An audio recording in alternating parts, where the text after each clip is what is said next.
Question number 9.41.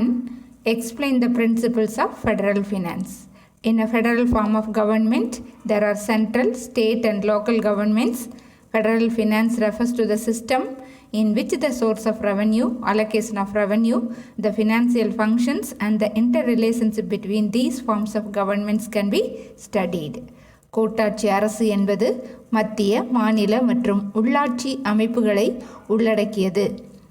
கூட்டமைப்பு நிதி அதாவது ஃபெடரல் ஃபினான்ஸ் என்பது இவ்வரசுகளுக்கு வருமானம் வரும் வழிகள், அரசுகளுக்கிடையே வருமான ஒதுக்கீடு, நிதி தொடர்பான செயல்முறைகள் மற்றும் அவைகளுக்கிடையே உள்ள தொடர்புகளை பற்றி கூறுகிறது. The 9 principles of federal finance. Principle of independence, principle of equity, principle of uniformity, principle of adequacy, principle of Fiscal Access, principle of integration and cooperation, principle of efficiency, principle of administrative economy, principle of accountability.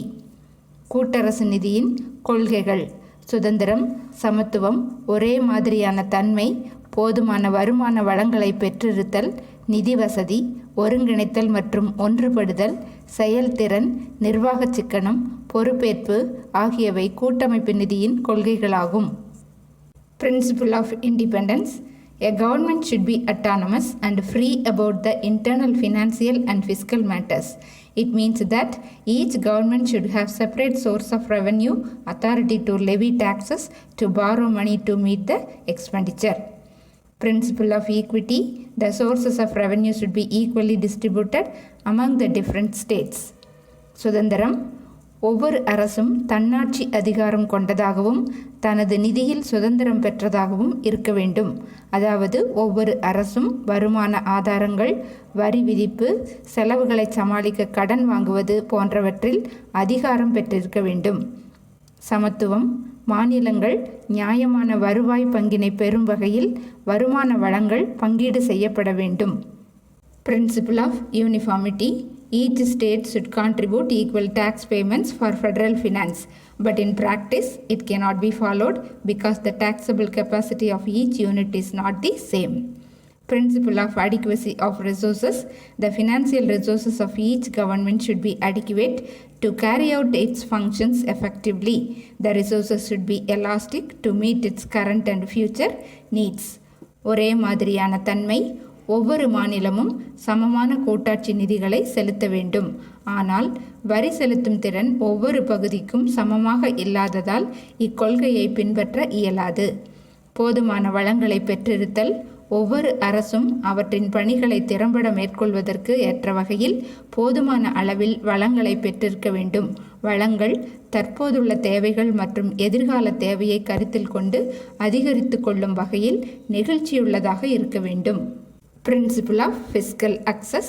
There should be a possibility for the governments to develop new source of revenue within the available field to meet their growing financial needs.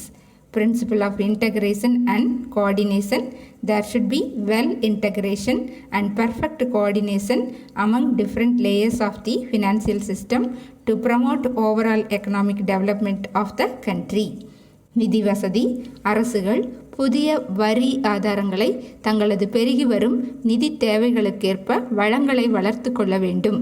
ஒருங்கிணைப்பு மற்றும் ஒன்றுபடுதல்.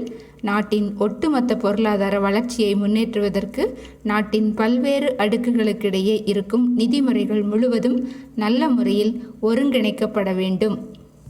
Principle of efficiency. There should be a well-organized and efficiently administered financial system. There should be no scope for tax evasion and fraud. Double taxation should be avoided. Principle of administrative economy. The cost of collection should be kept at minimum level. The major portion of the revenue should be kept for other expenditures of the governments. செயல்திறன். அரசுகளின் நிதிமுறைகளை ஒன்றாக ஒருங்கிணைத்து திறமையான முறையில் நிர்வகிக்கப்பட வேண்டும். வரி ஏய்ப்பு மற்றும் மோசடிக்கான வாய்ப்புகள் இருக்கக்கூடாது. ஓராண்டில் ஒரு முறைக்கு மேல் வரி விதிப்பதை தவிர்க்க வேண்டும். நிர்வாக சிக்கனம். வருமானத்தை வசூலிக்கும் செலவு குறைவாக இருக்க வேண்டும். வருமானத்தின் பெரும் பகுதி அரசின் பிற துறைகளுக்கு செலவிடுவதற்கு வைத்திருக்க வேண்டும்.